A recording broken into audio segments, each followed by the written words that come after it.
प्यारे विद्यार्थियों, लगातार आपको एसपी चिल्ड्रन अकेडमी रावला मंडी आपके जो शिक्षण संस्थान है उससे लगातार आपको ऑनलाइन क्लासेस प्राप्त हो रही है हर विषय की आपकी, क्योंकि आपकी बोर्ड क्लास है आपके लिए बहुत इम्पोर्टेंट हो जाता है आपको ये उपलब्ध करवाना, क्योंकि हो सकता है कितने दिन विद्यालय और न लगे तो आपकी पढ़ाई खराब न हो, इस वजह से आपको स्पेशल ये प्लेटफॉर्म दिया जा रहा है। और हम बात कर रहे हैं विषय राजनीतिक विज्ञान की, जो पहला पाठ जो खंड ब है आपका भारतीय संविधान, उसका पहला अध्याय कौन सा है? संविधान की विशेषताएं। संविधान की क्या विशेषता है उस पर लगातार हम चर्चा कर रहे हैं। कम से कम 20 संविधान की विशेषताएं और पाठ नंबर 7 लेके आए हैं। कौन सा? पाठ नंबर 7 की हम चर्चा करेंगे। और 18 नंबर हमारी जो विशेषता है संविधान की वह इतिहारी नागरिकता। पिछले में हमने पढ़ा था विश्व कल्याण की आपातकालीन उपबंध, लास्ट पढ़ा था अनुच्छेद 352, 356 और 360, तीनों पढ़े थे, तीनों इंपॉर्टेंट है। अब है इतिहारी नागरिकता। अब आप क्या कहते हो? क्या आप कहते हो मैं राजस्थान का नागरिक हूँ? कभी कहते हो? नहीं कहते। हम क्या कहते हैं? मैं भारतीय हूँ, मैं भारत का नागरिक हूँ, भारत मेरा देश है। यही बात कहते हैं ना। क्यों? क्योंकि हमारे पास हमारे संविधान में क्या है? इतिहारी नागरिकता है। नंबर एक बात ये ध्यान रखना कि भारत राज्यों का संघ है। भारत राज्यों का संघ है। संघ का मतलब हमारा एक देश है और उसके पार्ट बंटे हुए अलग अलग राज्यों में, जैसे 28 राज्य। वास्तविक रूप से तो ये होना चाहिए कि भारत राज्यों का संघ है तो भारत के पास संघात्मक व्यवस्था है। संघात्मक व्यवस्था का मतलब संघ बनाकर। भारत में कैसी व्यवस्था है? संघात्मक। ठीक है, संघात्मक का मतलब भारत राज्यों के साथ मिलकर काम करता है। हम राज्यों के अंदर रहते हैं, हम कहते हैं कि हमारा राज्य कौन सा है? राजस्थान। और फिर देश कौन सा है? भारत। तो ये संघात्मक व्यवस्था होगी। इस हिसाब से तो दोहरी नागरिकता होनी चाहिए। इस हिसाब से तो दोहरी नागरिकता, क्योंकि हमारा राज्य पहले है, देश बाद में होता है।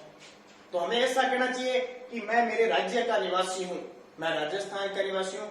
फिर 2 पे कहना चाहिए मैं भारत का निवासी हूँ। लेकिन हमारे भारत में ऐसा नहीं है। क्यों नहीं है?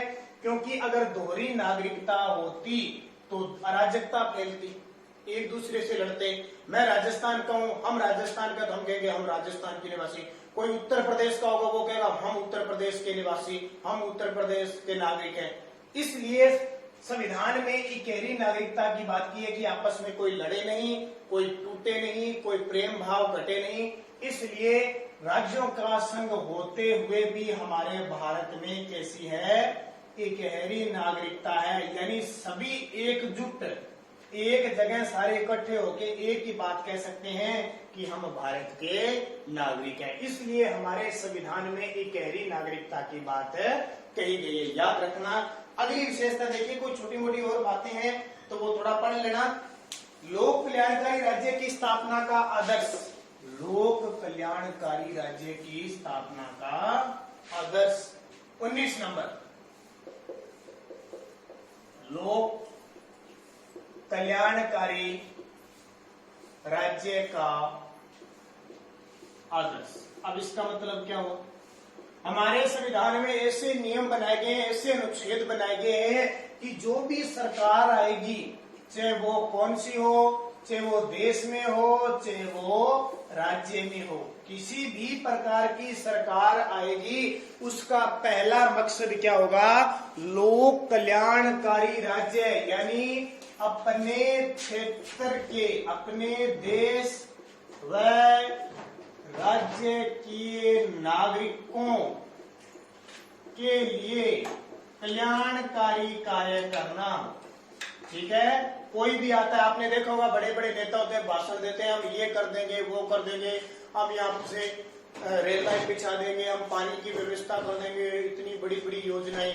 जैसे आपने देखा होगा पेंशन आती है बुजुर्ग लोगों की, नरेगा का काम चल रहा है, हमें बिजली पानी की सुविधा उपलब्ध हो रही है। उसके बदले सरकार टैक्स तो लेती है, पैसा तो लेती है, लेकिन ध्यान रखना अपने देश और नागरिकों की कल्याण की सबसे बड़ी बात होती है। चाहे वो भोजन हो, चाहे वो आवास हो, चाहे वो वस्त्र हो, या किसी भी प्रकार का कोई भी या स्वच्छता के रूप में काम हो या पेयजल हो, बहुत सारे काम सारे के सारे सरकार क्या करती है, कल्याणकारी कार्य करती है। ये हमारे संविधान की खास रूप से क्या है, विशेषता है। ये सारी, और इसमें क्या होता है कि केंद्र सरकार और राज्य सरकार मिलकर काम करती है। अब देखो अंतिम रह गया संविधान की विशेषता का 20 नंबर पॉइंट। 20 नंबर विशेषता क्या है, अल्पसंख्यक व पिछड़े वर्गों के, अल्पसंख्यक व पिछड़े वर्गों, अल्पसंख्यक व पिछड़े वर्गों के कल्याण के लिए आरक्षण, कल्याण के लिए विशेष व्यवस्था या कल्याण की विशेष व्यवस्था। अब इसका मतलब अल्पसंख्यक का मतलब क्या होता है, अल्पसंख्यक का मतलब होता है जो थोड़े लोग होते हैं, यानी सबसे ज्यादा हमारे भारत में हिंदू है, हिंदू के अलावा जो भी है वो लगभग सारे अल्पसंख्यक है। जैसे सिख थोड़े से ना पंजाब में रहते हैं, बौद्ध है, जैन है, ईसाई है, पारसी है, ये सारे जो हिंदुओं की तुलना में बहुत कम है उन्हें अल्पसंख्यक है। पिछड़े वर्ग जो अन्य जातियों की तुलना में पिछड़ी हुई है, जिनको पूरे अधिकार नहीं दिए गए, उनके कल्याण की स्पेशल क्या की गई है, व्यवस्था की गई है। जैसे हमारे संविधान के अनुच्छेद 330 और 332 स्पेशल लोकसभा और विधानसभा में इन्हें आरक्षण दिया गया है। ठीक है, अनुच्छेद 330 और अनुच्छेद 32 के तहत 30 में तो लोकसभा और अनुच्छेद 32 में विधानसभा में स्पेशल इन्हें क्या दिया गया है, विधानसभा में आरक्षण दिया गया है। ठीक है, पहले ये आरक्षण 2010 तक दिया था, अब 2020 तक और अब 2026 तक कर दिया है। पहले कितना था, 2010 तक है, उसके बाद में देखेंगे। फिर ये भी निकल गया, फिर 2020 तक कर दिया, अब ये भी निकल रहा है, तो अब कितना कर दिया, 2026 तक है, इसके आरक्षण की व्यवस्था की गई है। इसके अलावा और भी बहुत सारी बातें की गई है, जैसे 1960 से प्रारंभ हुई थी, 1960 से लेकर 2010, 20 और 26 तक आ गई। तो इस तरह क्या है, और उसके अलावा जो पिछड़े वर्ग है उनको 1993 से 97% आरक्षण भी है, 1993 से 27% आरक्षण भी है। ठीक है, तो इस तरह अल्पसंख्यक और पिछड़े वर्गों के कल्याण की व्यवस्था की गई है, उन्हें अलग अलग आरक्षण दिया गया है, वोटों में इन्हें आरक्षण दिया गया है, और लोकसभा और विधानसभा के लिए इन्हें आरक्षण की व्यवस्था की गई है। स्पेशल इनके लिए किसी भी प्रकार की योजनाओं में क्षेत्र विशेष के आधार पर छात्रवृत्ति की व्यवस्था की गई है, छात्रवृत्ति की व्यवस्था की जाती है। देखा आपने, अल्पसंख्यक पिछड़े वर्ग के बहुत सारे विद्यार्थी, उनकी छात्रवृत्ति वगैरह आती है ना, तो वो उस हिसाब से आती है। कई विद्यार्थियों की नहीं आती, क्योंकि वो अलग अलग कैटेगरी में आते हैं। जैसे कैटेगरी कैसे आती है, देखो, एक तो होती है सामान्य।